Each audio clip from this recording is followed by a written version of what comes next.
No, I guess I can't.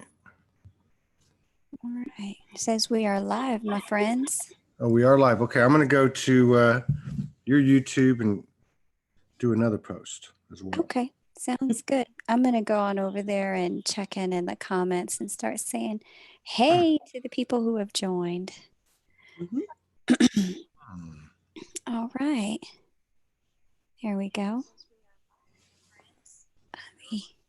There we go. I don't want to hear the reverb of my own voice. Oh, beautiful necklace there, Morgan. I like that. Thank you. That's my Trinity knot. Oh, that is beautiful. Yeah.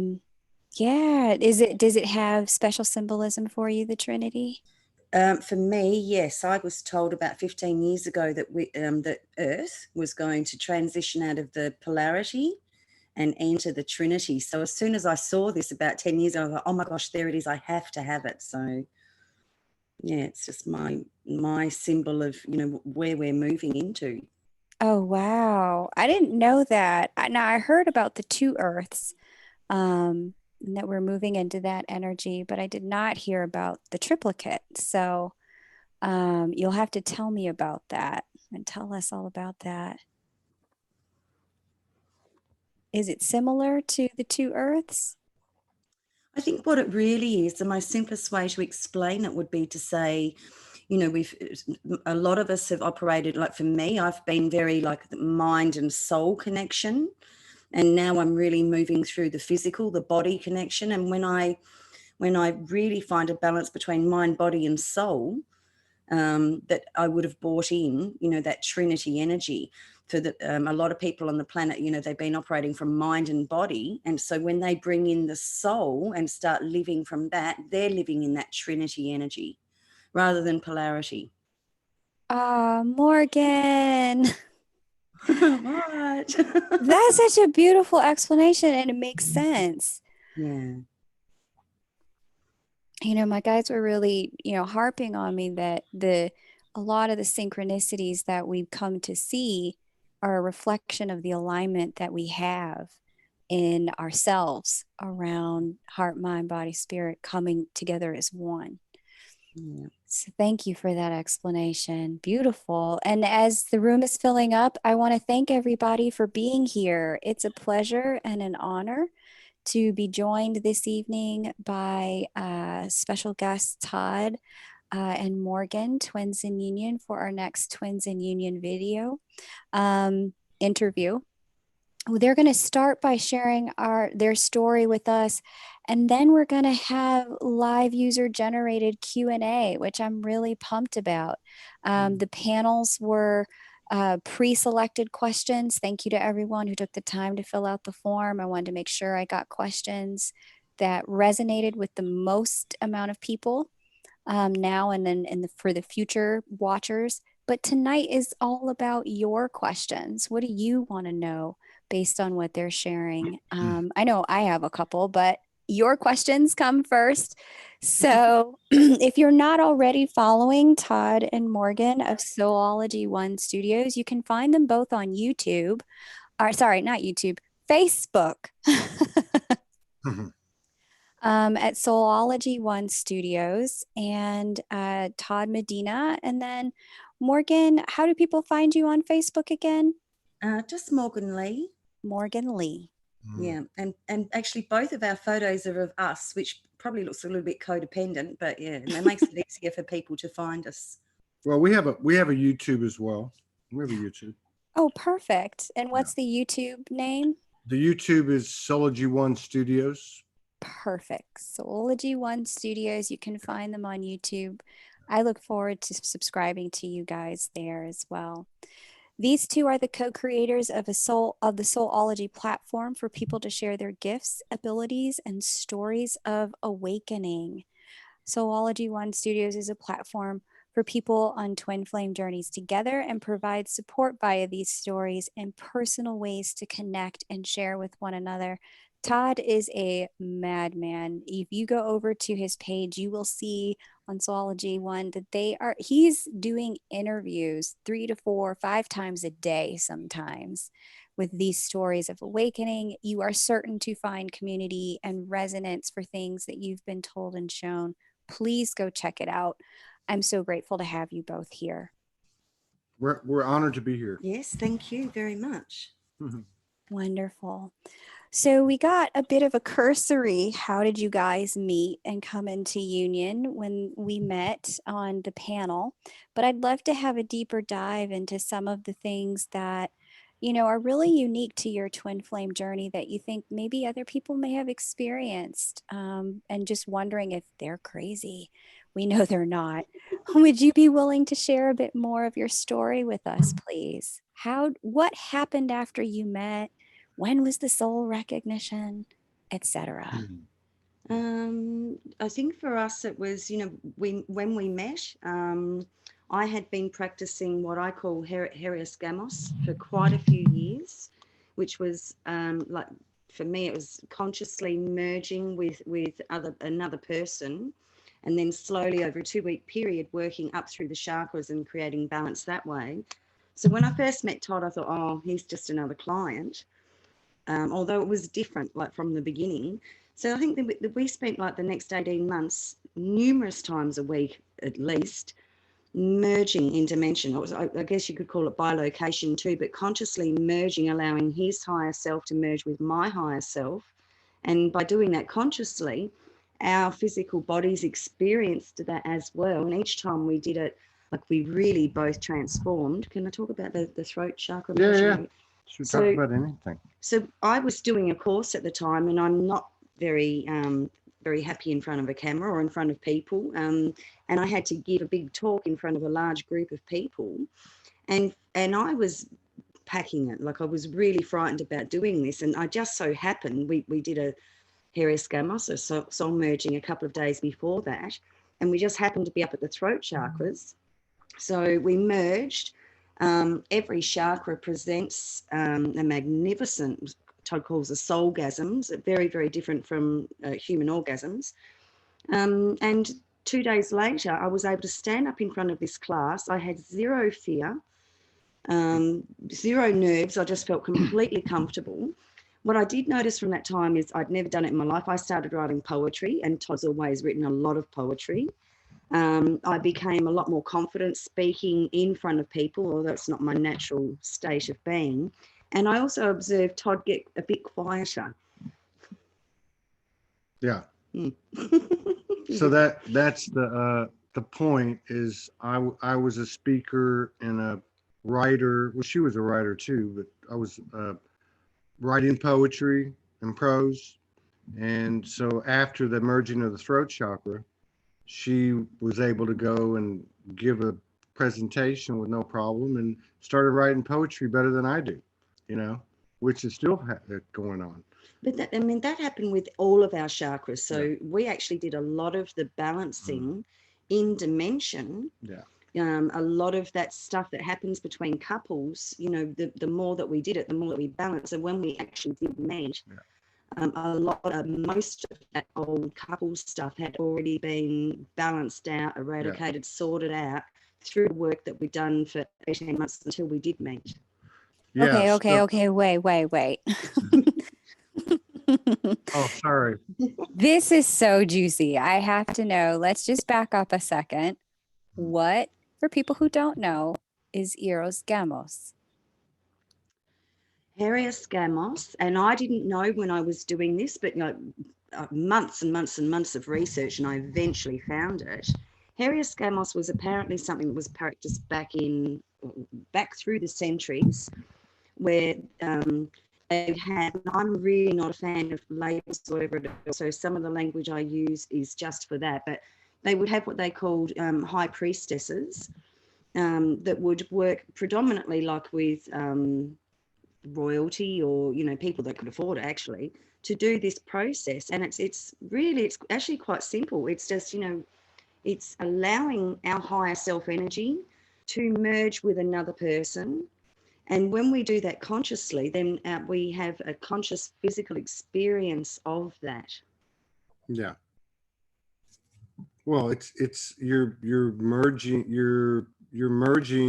Your energy. your energies. And I think we're always merging, but Helios Yeah. Gamos is a specific protocol, practice that has been used, you know, in the Egyptian days and so on. Basically, Ancient Greece. Yeah. And so it was used to elevate the individual.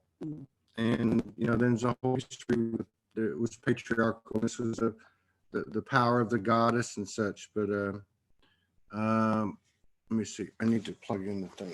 Oh, we're about to lose power. Todd's just running to go and get a power cord. It's right here. So, yeah, keep going.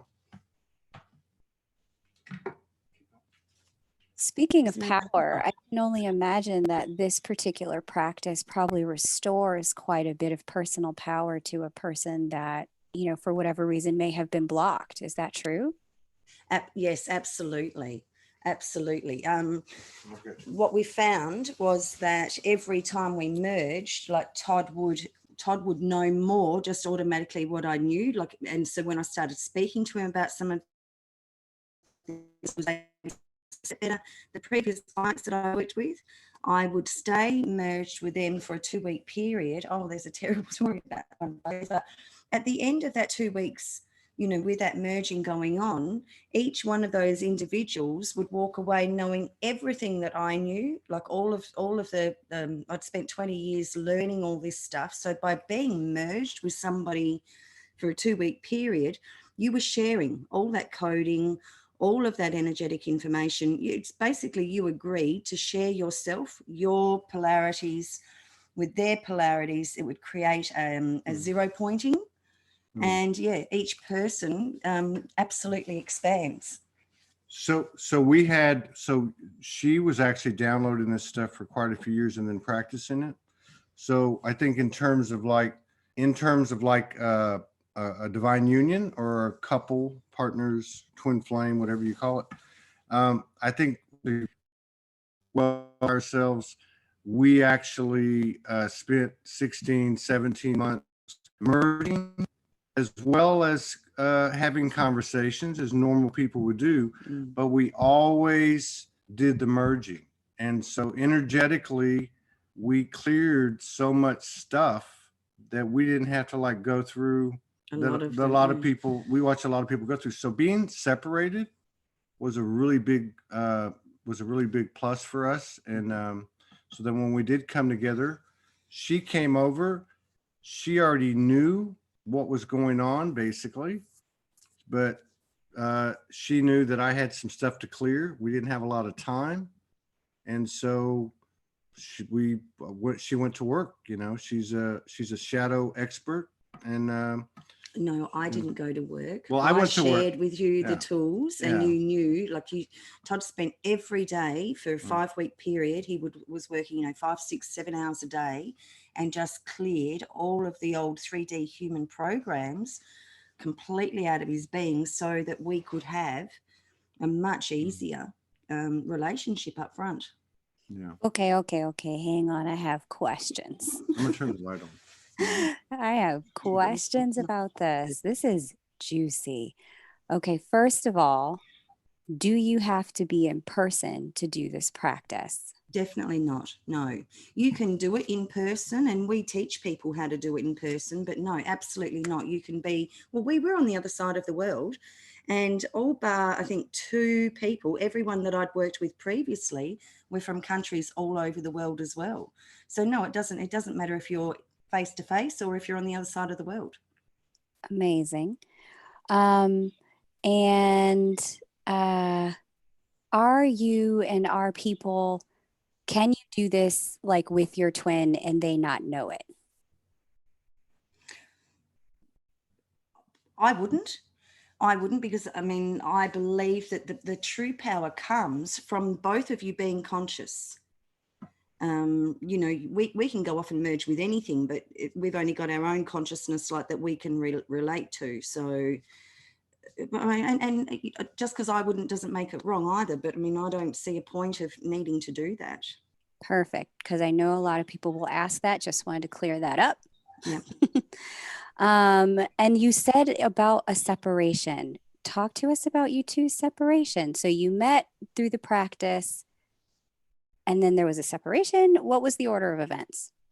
We didn't actually meet. We just met online. Todd had already started up Sology, and he was getting on there and doing his raps and his poetry and sharing his, story and his ideas or whatever. He was across my writings, and he apparently, I didn't know it at the time, but apparently stalked me for 6 months and then built up the courage to connect with me and asked me to be a part of Sology. I think I wrote back to him and said, can you tell me about it? Which he ignored for a couple of days. And then I was just sitting home one day and I just knew to message him. And unbeknownst to me, he was going through a moment of curled up in a ball on the floor, like really broken, which, this soul merging that happens requires absolute open heart and vulnerability. So that's a perfect time to get in. So he said to me, I'm in trouble. I need to speak to you, which I'd never done before. I refused to speak to those previous clients verbally. It was all through writing. So for some reason, I said yes. I asked him if he wanted me to put my hand through dimension on his heart. And then he did it, and we just merged like instantly. Became one, and that sort of alleviated it for you immediately, didn't it? Yeah. So we were apart because I lived on the other side of the world. She lived on the other side of the world. She was in South Australia. I was in Texas, and so then we were together. Like we were talking for September, October, and like maybe first part of November, and then she said, I have 6 weeks or something. I can come see you. And I was like, no, because I was like maybe 2 or 3 months in my own place because when I woke up, I went homeless by my own choice for 2 years. And then I spent a year, got my 2 youngest kids back. So I just got in a place and I was dealing with them. They were 11 and 12 years old girls. I still had a lot of stuff I was dealing with, and she wanted to come, and I was like, no, you can't come, So she said, okay. And so for the next, for the first 17 months, 16, 17 months, we just had this pretty much talked, We didn't even see each other's faces. No, I wouldn't even go on a camera. No, I used to send her pictures because, of course, I was trying to build Sology. And, I was always taking selfies and different, doing videos. And she wouldn't even talk. She would talk to me on the phone, but she wouldn't do a video cam with me. And she sent me like 3 pictures in 18 months. And so I love that. Well, she knew from the information that she downloaded what one of her purposes was. And that was to bring divine union back to the planet. And I think, I was thinking about that today. I know since I was a little kid, translation. So I think that's one reason, one of the many reasons that, we connected like 2 puzzle pieces. But anyway, she knew, so she held the line. And, and so when she came to America, we went to work. I mean, she says I did the work, but we did a lot of work together. We did some. But you did all of your own reprogramming, like getting rid of all of the old stuff that interferes in relationships. We didn't need any of those old 3D programs to play a role in this relationship. I wanted to just go up, up, as quickly as possible. I didn't have any time to waste on the relationship with a wounded teenager or a wounded child. That sounds really rude, but that was just the instruction I was given. And he cleared it, like straight up. Yeah. So it sounds like both of you are pretty spiritual already and already committed to doing personal development work and spiritual development. Is that accurate? Yes, absolutely. And I had been given over those years, along with all the information on sacred union, sacred sexuality, like it had been taught to me the importance of clearing all the old programs, like which a lot of people call shadow work, reparenting yourself, to make sure that this relationship wasn't going to be another one of those awful karmic relationships that we'd all done. That if I was going, I didn't even want a relationship, but if I was going to be in one, it was going to be everything that I'd been taught. So I had for years been given very, very specific instruction to make the reprogramming very easy, very quick and very easy. Yeah. And I had, I was, well, we were both spiritual, and she'd been practicing it consciously for a long time. I was more erupting, and thought, I got the word Sology, and I was told what it was, and go do this and go do that, and I did. But as far as relationships had gone, I went celibate. I was said to myself, I will never do that again. I'm done. And she said the same thing. So we both had actually entered the connection in September 2015.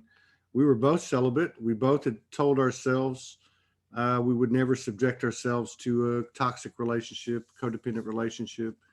It would have to be as pure as the driven snow. And that's how we entered it. And it's taken a lot of work and a lot of communication. And I think that's one thing we have interviewed quite a few couples. I would say probably, I know we've done about 30 in the last month and a half, but I'd say probably 50 couples have been on. And that's one thing that, there are a lot of misconceptions around these couples, but I think one thing that people need to understand that it does have these incredible attributes that I'm sure your listeners are familiar with, but it takes work. It takes a lot of work. There's no BS. There's no games. It's just not anymore. It doesn't. No, don't have a lot of work at all anymore. No. But I mean, it takes beginning. It takes work because you have the normal stuff happen. You're getting rid of the 3D. You're getting familiar with the 5D. Just put it that way. You have a lot of energy coming at you, or we did. And people and non-physical and all kinds of stuff. And I don't know. I just wanted to make that point that it's not just like you put your feet up on the desk and everything's okay now because you met somebody. Right. That's a beautiful point, and well taken. It sounds like, there was the work you had already done prior to meeting one another, which laid a lot of groundwork as a starting point. And then you came together and there was all this recognition of what needed still to be done. And so in that period of time where you'd met, and tell us about, so you got here to the US and now did you just move straight in together, and what happened there? Well, Todd still didn't have a home. In fact, he still doesn't have a home, which doesn't sort of faze us at all. But so we were able to stay at his mother's house for 5 weeks. I was only booked to come for 10 weeks. So we used that first 5 weeks that he just did clearing, reprogramming, like all day, every day. And then we were ready to go, okay, we're ready. Somebody had invited him to, what would you call that? MC an event. Yeah, it was our first. It was our first local live performance for Sology. Yeah, and it was June the 1st of 2017. Okay. And so we went there in Arkansas. Pretty much, we just let the next 5 weeks unfold. We were still 100% committed to each other slowly, like teenagers do. It was so beautiful and it was so innocent.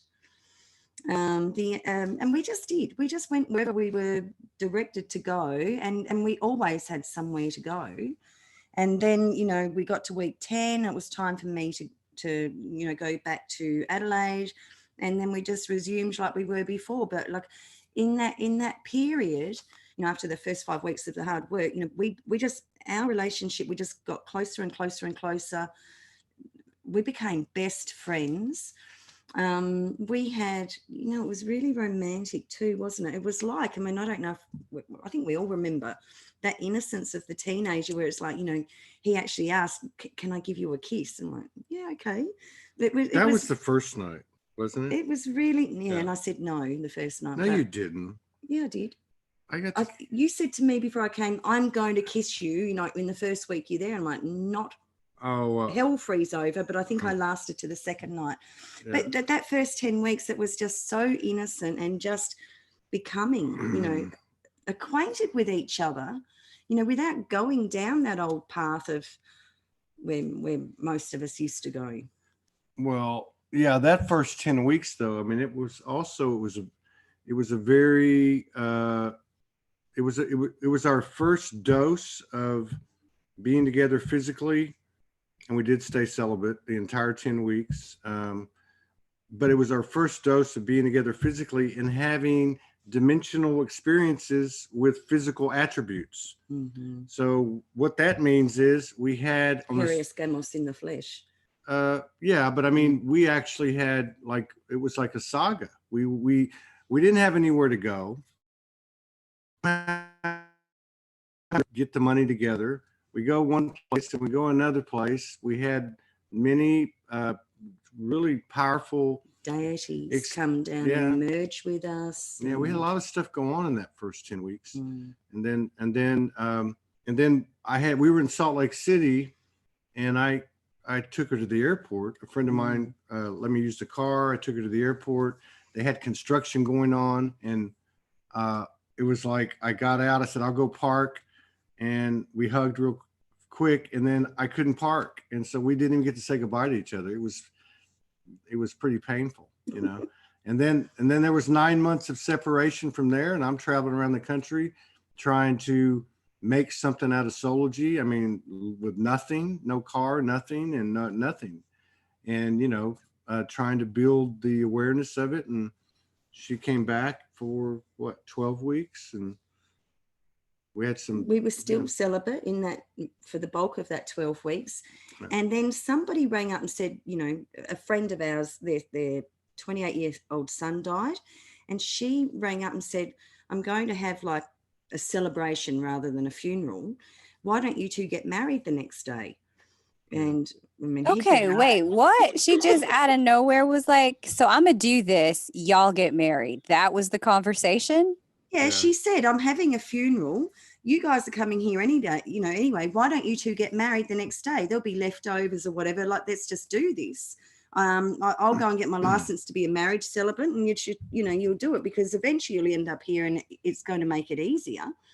So I thought about, I was nearly sick, and I thought about it for a couple of days. And then I just went into Todd a couple of days later. I said, you know, when we go to New Jersey next week, I think we'll get married the next day.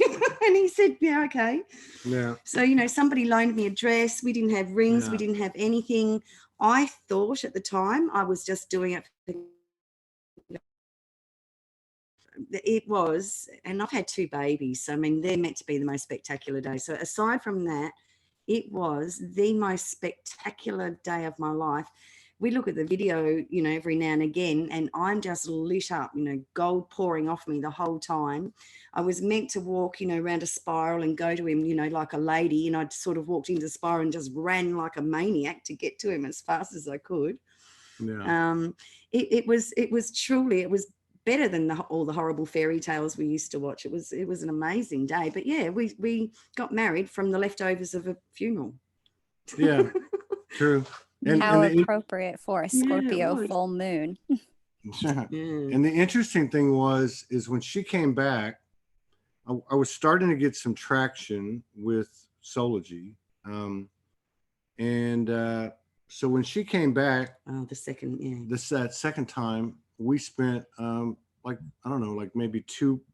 maybe 6 weeks in Georgia. Longer. And she started to really take control of the energy of the show. And so it really started to take off, and we actually started to bring in some contributions, so we didn't have to, you know, struggle as much. It still wasn't always easy, but the interesting thing was that, you know, by that time there'd been a lot of different type of people following Soulology, some for the music, some for, you know, my stuff, some for other stuff. And so we ended up, our friend had just gotten her doctorate what is it called? A doctor of ministry, or she just Marriage became, celebrant, yeah, yeah. just became a minister. And that's when she called and said this to us. And so we go over there and we filmed it. And we filmed it because Morgan's friends and family couldn't see. She wanted, some of them wanted to see. So we put up the camera, and then our beloved brother, he made a 9-minute video with it to put in some music. It's very nice. It's on YouTube. It's got more hits on that particular playlist than any, because there was probably, I don't know, 60 people in this magical garden with the spiral in the middle of it. And I think there was about, I want to say there was about 4,000 or 5,000 people actually watched that ceremony. It was 37 minutes long. And I had friends from like way back calling me up saying, man, that was beautiful. I'm like, I didn't even know you knew I was alive anymore, you know? And so it was really impactful to Soulology. I think it was a big part of our foundation. That is amazing and beautiful and such a treat. I could ask you guys 1,000,001 questions. My head is spinning with things I want to know now. But we are at the cap point for the conversation for telling your story. I really thank you for sharing that. Let's get into some of the viewer generated Q&A, shall we? People have some questions and lots of love for you too coming through. People are really impressed with your commitment to the work. Blown away that you could just pop it out. That poetry practice must have helped you. Hey, let's get married.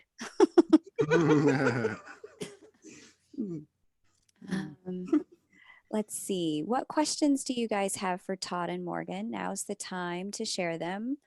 Let's see. Were you aware of the twin flame concept before meeting one another? Justin Wilk asks. I'm going to go here. I don't like the whole twin flame concept. It's only my personal opinion. I feel very much that the twin flame concept is something that happens within. From the very beginning, I said to Todd, you know, I'm an individual. I'm going to remain an individual. You're an individual. Like, we have to remain individuals, and like two people who wake up every day and choose. In saying that, we absolutely have the most incredible mergings as one. I guess you would call twin mergings. Mm-hmm. But then, you know, when that's finished, we come together and we're both very much our individuals and do our own thing, you know, every day, really. We have meetings most mornings, like a review of like what we experienced, you know, the night before. We usually meet up, you know, at the end of a day, have dinner together, you know, do something at night together, but we're very, very much individual. For me personally, the whole twin flame thing for me suggested that I wasn't whole and complete in myself. So I really rejected that. But I'm somebody who I've spent years and years and years getting rid of all of the human labels. I didn't then want to step into starting to say, well, okay, I'm going to accept these spiritual labels. So we don't really have a label for ourselves, but we do see ourselves as a conscious union. Mm-hmm. And I never heard of it. I hadn't even heard of ascension or, you know, any of this stuff. I hadn't heard of light workers. And, you know, like I said, I walked the streets for a couple of years, and that I knew that I had to deal with. It was in front of my face. It took Morgan coming in to show me the rest of it. But I did have this thing where, even though I'd said I'll never do that again, which I meant, and if I meant I never would have intimacy again, that was fine too. But there was a part of me, it was funny because everywhere I would go, I would be looking for her. And so I didn't know anything about it at all.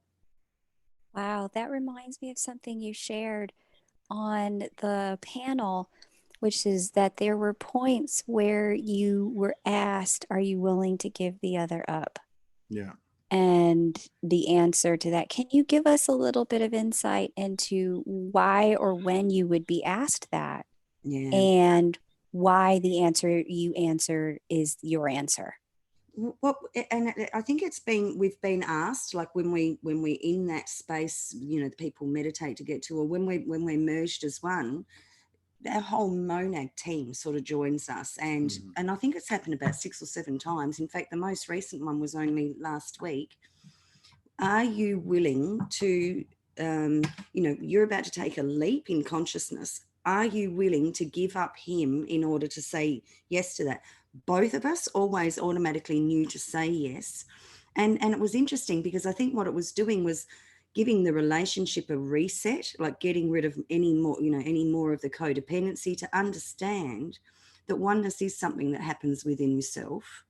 And every time we did it, our love just got stronger and stronger.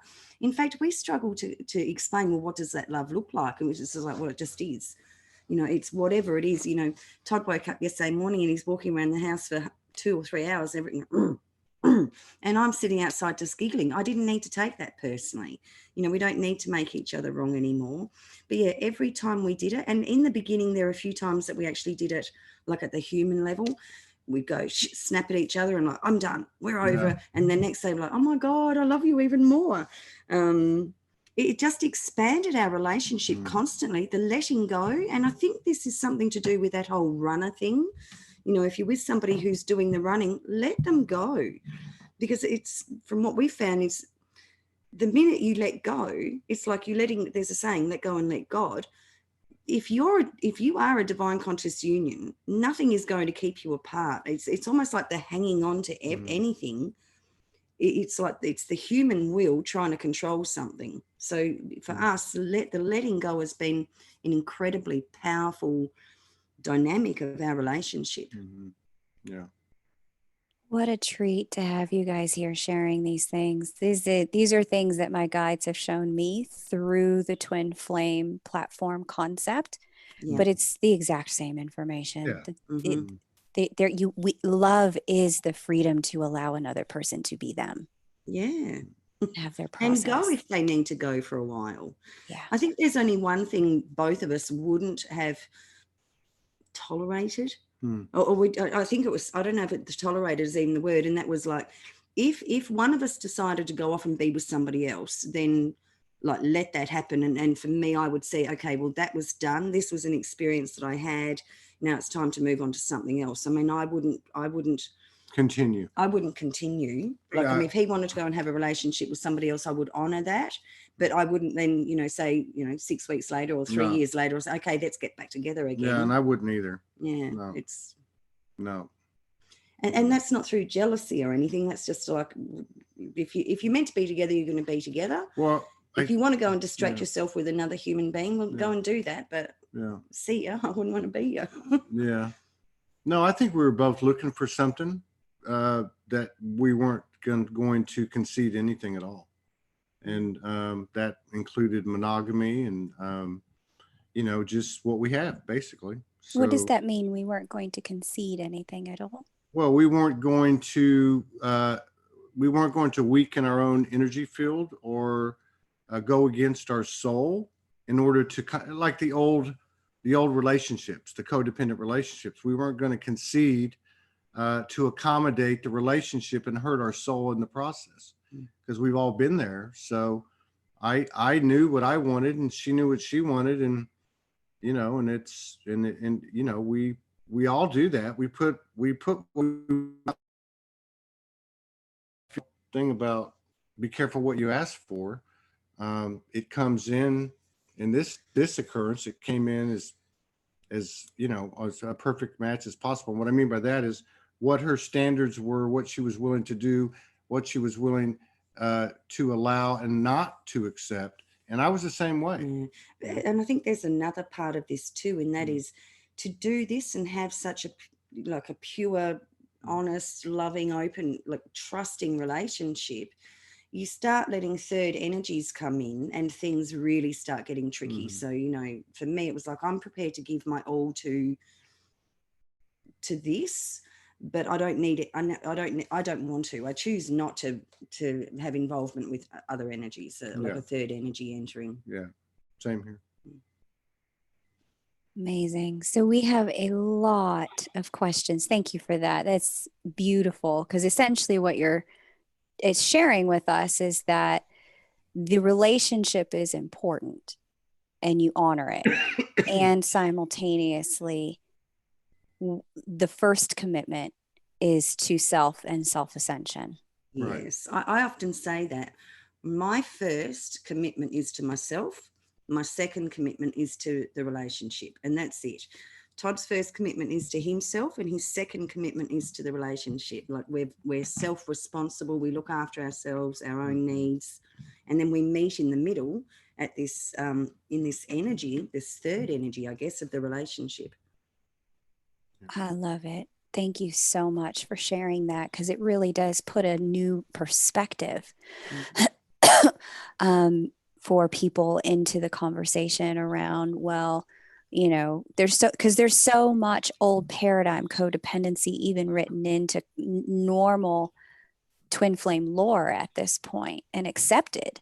You know, well, I can't do the mission without them, or I can only do this if they're here. And that's not love, No. not self-love. That's not divine love.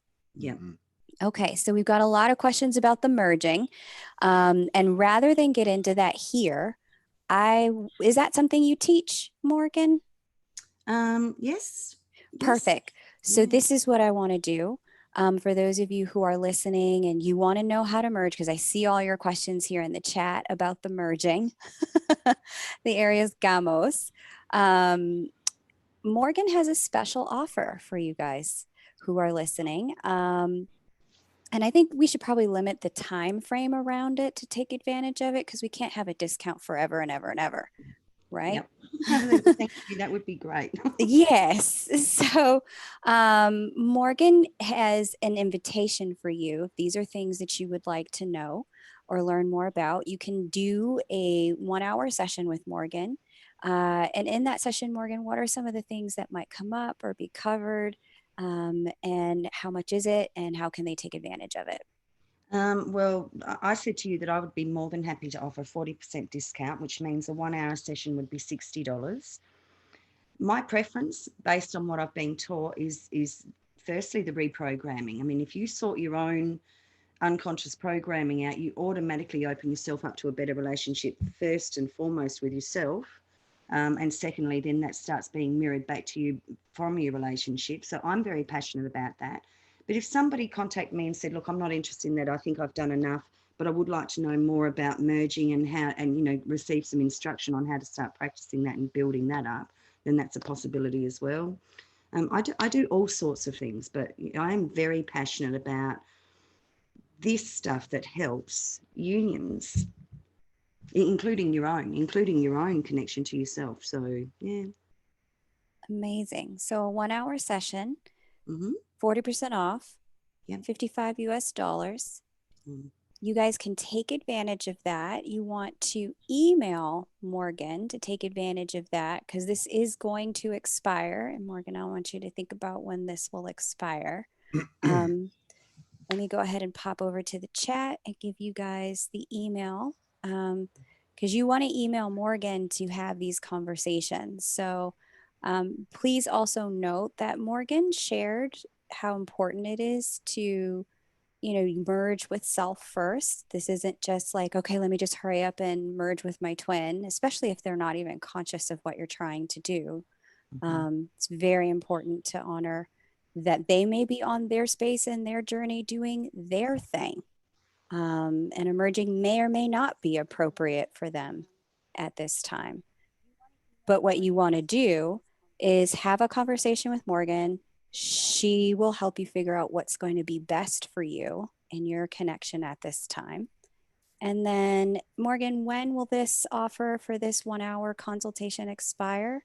I'm more than happy to keep this open till the end of this month. Awesome. Thank you so much. Really appreciate that. So that would be the end of May. Yes. So May 31st, if you're watching this after May 31st, you can definitely email Morgan, but do expect that the regular prices will be in effect at that point in time. And she can help you self-assess what's the right step for your journey in terms of clearing and merging. And she can also support your next step with your twin and in your union. Okay, so now that we've got the merging question out of the way, people had a lot of questions about that. Let's jump into some other questions. How do you help a twin flame who doesn't understand fully their gift or what this means that they even have a gift? The divine counterpart. Your partner. So for me, this is a very human 3D question, because when you get rid of the old programs, questions like that just cease to exist. So, you know, for me, if I was trying to make Todd understand something like that, for me, I would recognize straight away I'm being codependent, because that's his choice. You know, I don't need to do anything to convince him of anything. If I'm just doing it for myself, if he truly is my divine partner, he will very quickly match me, or he'll move along and create a space where my true divine partner can turn up. Fierce. I love that. There's a really relentless faith in that, right? Yeah. That either they will rise or the right one will come. Beautiful. Peggy Dazinski asks, Todd said last time that other women kept approaching him even though he wasn't wanting that. Morgan said it was because that was, quote, still in his field. What does that mean, and how did you change that? Well, I changed it by integrating the polarities. One polarity would be that I wanted to chase women, you know, like the Romeo, which wasn't the case. And the other polarity would be that I didn't want to, right? So I certainly knew that I didn't want to, and I didn't. But they kept coming after me. And then one day, and she told me this before about this subject and other subjects, she'd say, you don't understand, it's still active in your field. So it may not be from this lifetime, it could be ancestral, it could be previous incarnations, but it's in your makeup. It's in your makeup, and it can be neutralized. Okay. So you have to, in other words, in human terms for me, because that's how I would process things, I had to own that it was active in my field. I had to own that it was part of me. And so I did, through some of these exercises that she utilizes, and that you know I use as a result of being with her. And as soon as I did, it all went away. Can I explain that in a simpler way as well? So as a man, and as a young man who was very, very attractive, and who had that program of like, I've got to chase women, I just want to sleep with as many women as I can. That was a program. Then he had a couple of relationships, and then he went, I don't want this anymore. But he didn't actually clear the original program that actually wanted it. So his field was still eluding being charismatic and attractive to women and all that sort of stuff. Even though he didn't want it, those women were still coming to the program that he hadn't actually cleared. So once he became aware of that and cleared the original program, then they just stopped. Like instantly, they just stopped when he owned that it wasn't them doing it to him, it was him still unconsciously drawing them in. Yeah. Whoo, high level stuff here. High level stuff. I love it. Thank you so much for sharing that. It's really beautiful. Morgan, is this also something you can show people how to do, clear these programs? Yes, this is the work that I'm most passionate about, is what people call shadow work, and I call it just, we're consciously reprogramming all of those old conditions that, you know, that just stay with us into our future, and wonder why we're repeating cycles. So it's a very simple program in itself. It's very thorough, very easy to do. I'd like to say quick, but yeah, it took Todd 5 weeks. And then the few little things that he missed, you know, became so obvious. So then he could just very quickly, I share that. I've got a clearing tool. I share its specific instructions on how to do it. And the more that you put into yourself, the clearer you become, the more you actually make yourself available for these conscious relationships. You know, I've got a saying that says, I refuse to have a relationship with my own wounded child. Please don't be surprised when I refuse to have one with yours. And that's what this is based on. Very easy work. A lot of people start and, oh no, it's too simple. It's too simple. And then a few weeks later, ring back and go, oh my God, I can't believe how much I've changed. By the way, I've just met this new other person that, you know, has been in my field that I can see we've got the similar energy. So it's actually helping people move towards much healthier relationships. Well, it's not. When you do this in yourself, you automatically become a mirror of a new thing that you actually want to experience. So it's just common sense, really. Absolutely love that. When you say you won't have a relationship with your own wounded child. Yeah. I refuse to have a relationship with my own wounded child means I recognize if I wake up grumpy, you know, once upon a time we used to snap at our partners. I go, okay, here, is this a teenager wound? Is it a child? Like, really ask the questions to myself, and then I sit down and clear that before I do any damage in our relationship. Yeah. Is it wounded child or wounded ego? Wounded, well, I refuse to have a relationship with my own wounded ego. Yeah. The wounded ego is actually the programming of the inner wounded child or the inner wounded teenager. And, you know, not enough people are talking about, you can clear all your childhood wounds. They're the wounds that, you know, adults did to you. But once we become teenagers and we go into that rebellion stage or whatever, then we become responsible for some of those things that we're doing. So, you know, this wounded teenager needs so much care and love and reparenting, understanding and compassion and reprogramming as well, because it's the teenager that said, yep, okay, all that's true. I'm going to go into my life now. I'm either going to do the polar opposite, which is still very bad, or the same thing that my parents did, because we're repeating karmic cycles of relationships. So I'm so passionate about this work. You know, I watch people, they just do this and everything opens up for them. They just get it all. Like, they don't need to then learn how to do soul merging and all, you know, talking to your higher. It all just becomes natural because we're no longer bogged down from the heaviness of all of those old programs from our childhood. Amazing, Morgan. Thank you for clarifying that. Beautiful. And it sounds like this is a process that can be done not just around relationships, but I could use this to clear programming around money or programming around security. Absolutely. Yeah. Okay. Love. Yeah, you can write at the top of the page the word love. And you ask yourself, what are my beliefs around love? 99 people out of 100 will write down love hurts, or it's too hard, and you become conscious of all of that, and then you look for the polar opposites of it, and then you use, well, a clearing tool or my clearing tool to actually clear it out of your field altogether. What I notice is that people feel it change when they do it. They know something hugely has changed at the end of each list that they do. And it takes 2 to 5 days for our slow human brains to catch up and go, oh my gosh, all of my thoughts around love have completely changed.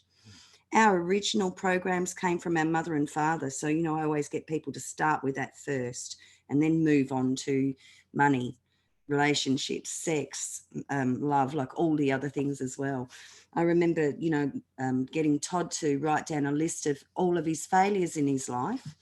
And he came back, you know, 15 minutes later and he had like 15 things. I'm like, no, I don't think so. And he came back hours later and he had 136 failures that he needed to clear. But, you know, shortly after that, I could see his confidence, his confidence in himself was expanded. He was ready to step out there and do all these new things without the fear. So, Morgan, when is the temple open for classes, hun? Because I'm about to come and sit here and learn some things, woman. I honestly believe that it's all that work, that we have what we have.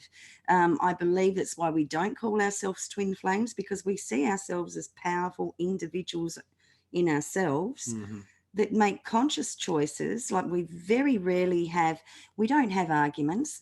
Both of us now are so in tune, we can feel, something's going on. Both of us usually go in our own separate ways. He'll go to one room, I go over to the other end of the house or whatever, and we just do the clearing work. Sometimes it takes minutes, sometimes it takes hours, and even if it takes days, we just stay apart. We do the work on ourselves. And so when we come back together, it's in a place of pure love, and there's been minimal projection with us.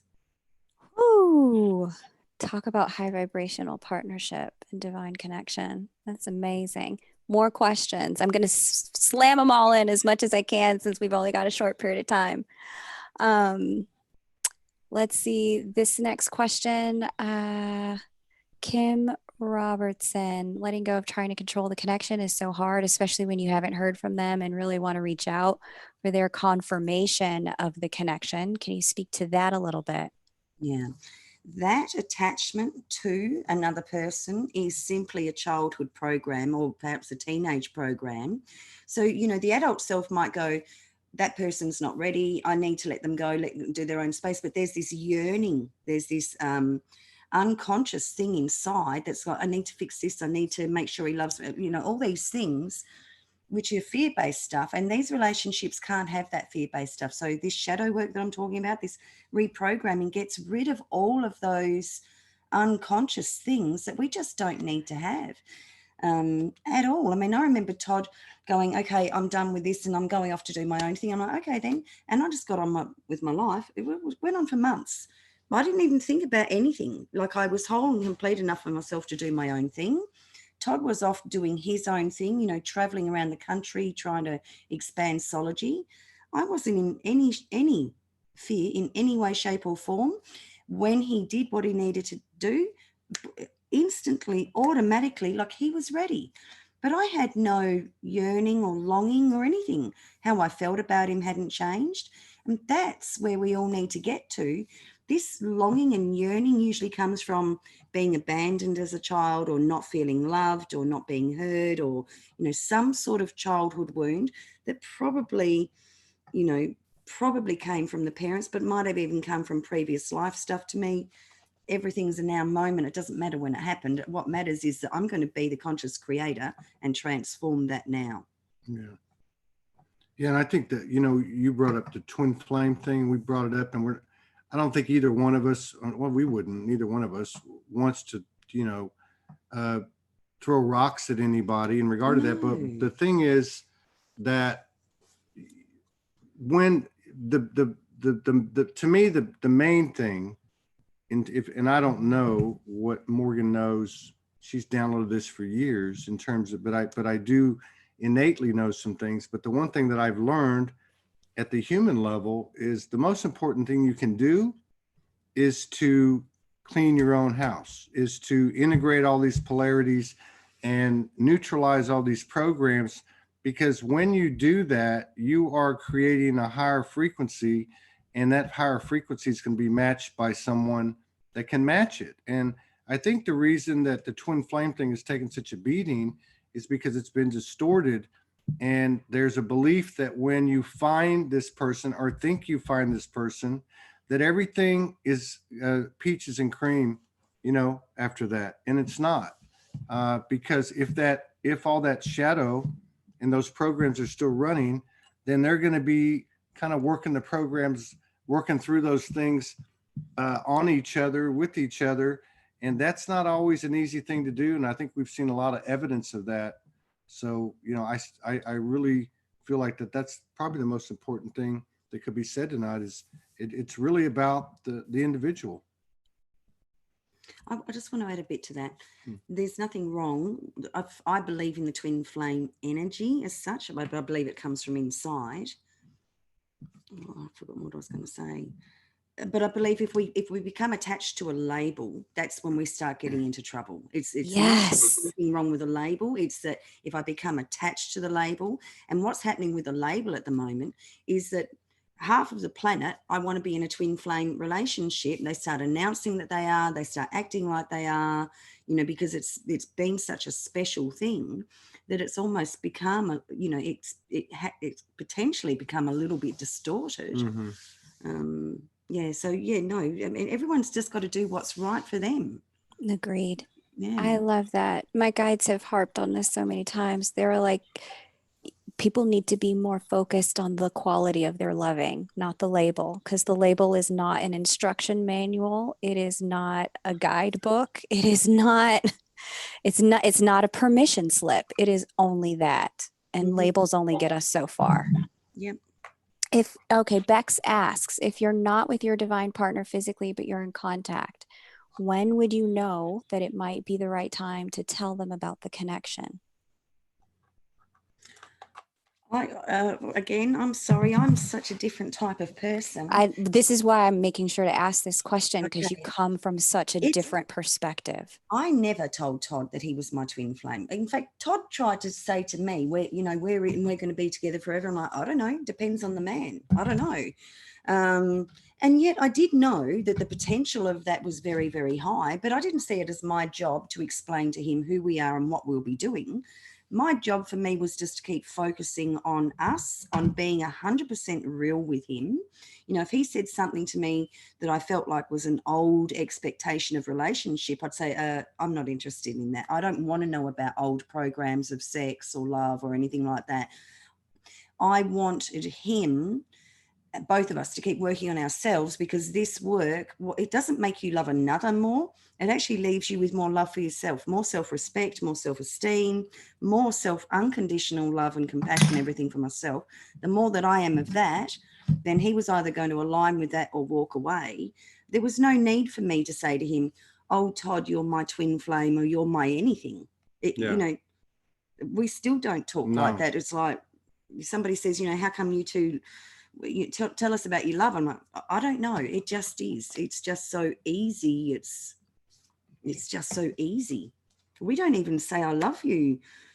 Mm-hmm. We'd be lucky to say that once a month to each other. Mm-hmm. And it's not that we don't, but it's almost for me, I love you has also been so distorted that it can be meaningless.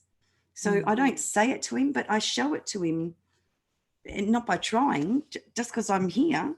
He knows it. Mm-hmm. And vice versa. That's such a beautiful answer. I am so happy you are doing this interview. Thank you. Thank you. Perfect answer. Ken E says, on mirroring. This has to be our last question. I could talk to you forever. We're fine. Ken E says, on mirroring, how instant is it if there is faith but doubt or frustration or fear? If I'm feeling fear, is my divine counterpart feeling the same thing at the same time? For us, no. No, for us, no. I can go into fear, and Todd will mostly, now he can see, oh, she's in fear. He minds his own business. He doesn't even have to say anything to me. He just leaves me to it, knowing and trusting that I'm responsible for myself and I'm going to get it for myself. Mm-hmm. Now, how it works for us is when something like that happens, then after I've sorted my fear out, we'll come together and have a review about, that was his perspective, this was my experience. We'll just share the experience, but we're responsible for ourselves. No other person on this planet, mm-hmm. It is not their job to fix us. Mm-hmm. Love has been such a huge burden, you know, with expectation and, you know, I need you to buy me lots of presents because I didn't get presents as a child. Mm-hmm. And for me, if you buy me lots of presents, then I'm going to feel loved. It just, these relationships, conscious relationships, don't work like that. You know, such a huge burden that these people that actually really loved each other in the beginning end up hating each other because mm-hmm. they're not fulfilling each other. I think the big, for me, the big focus or the, you know, the bottom line for everything that we're all going through is about sovereignty. And mm-hmm. I can't think of really too many better examples than what she just talked about. You know, we're sovereign beings. I can't fix anything for her. She can't fix anything for me. And this is a great example because we've gone through an evolution just like any couple. But I would even say like the last 2 or 3 times one of us has gone into fear, there hasn't even been a review because there is an understanding that the other person is a sovereign being and also a self-reliant being. And they're going to take care of themselves. You talk about somebody having your back and not throwing any crap at you and not throwing any projection at you that's not yours. I mean, that's having your back. Mm. I'll take that over, you know, 10 I love yous a day, you know? And that for me is love. Mm-hmm. It's just, I've got his back. If something goes wrong with him and he needs 3 or 4 days by himself, he has it. And then I just go and do my thing, more mandalas, or like I don't have to change who I am because he's going through something. You know, I can't be in perfect alignment with myself, 100% of the time. Why would I expect that my partner would be? And then on top of that, why would I expect that our relationship is going to be this picture perfect reflection all of the time? We honor the moments that one is out of alignment or the other or both of us. It just is. Like that's nature. That's natural. That makes so much sense. Yeah. I mean, we are spirit and human, right? Mm-hmm. So there's going to be both at times. Yeah. And allow that.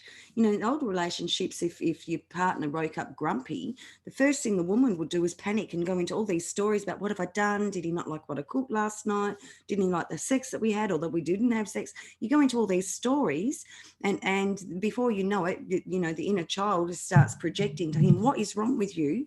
And he doesn't even know anything's wrong with you. And then he starts feeling angry because he's being questioned on what's wrong with him. So, I mean, all of it's just so unnecessary. Oh, wow. So if people want to figure out how to clear this stuff, they can email you. Yeah, I also, if anyone's on Facebook, I also do book a lot of appointments through Facebook Messenger. But yes, my email is absolutely available. Amazing. Perfect. This is a wonderful, wonderful conversation we've been able to have. There's so much validation and affirmation here for what you're saying. Lots of love for the sound of your voice. MY said your voice sounds musical, Morgan, and she could listen to you all night. So yeah, this has been wonderful. Is there anything you'd like to share in closing that we weren't able to touch on? Okay. I'm good. No, I'm good too. So lovely. You two are such a joy to be with, and I'm so grateful I get to be able to share this content and have it up on the channel. Definitely have a look on Facebook for Soulology and for Todd Medina and Morgan Lee. You will see. What I'd like to share. Go ahead. Yes. I just thought about something. I put a lot of information about the shadow work, reprogramming, about conscious union and everything, all over my Facebook page often. So I've got it sort of set up that there's not a lot of other people's stuff on there. So, there's so much information, a lot about what we've spoken about tonight, and elaborated on different ideas and areas of, the zero pointing. So there's a lot of information. Yeah, zero pointing. There's a lot of information. Oh, that's what my process is a conscious zero pointing of your own programs. But I do put a lot of information up on my Facebook page about all of this. Conscious unions, zero pointing, what we current intel, what we're currently experiencing, all sorts of stuff. Amazing. So I have those Facebook links, guys. I'm going to put them beneath this video as the first pinned comment. You'll also find it in the description box below. And yeah, if you want to take advantage of that session, feel free to Facebook Messenger you or email you. Is that correct? Yeah. Available till the end of May. All right, everyone. Thanks for joining and for all of your love and supportive comments. I definitely appreciate that. And I look forward to seeing all of you on the next interview. Take great care, everyone.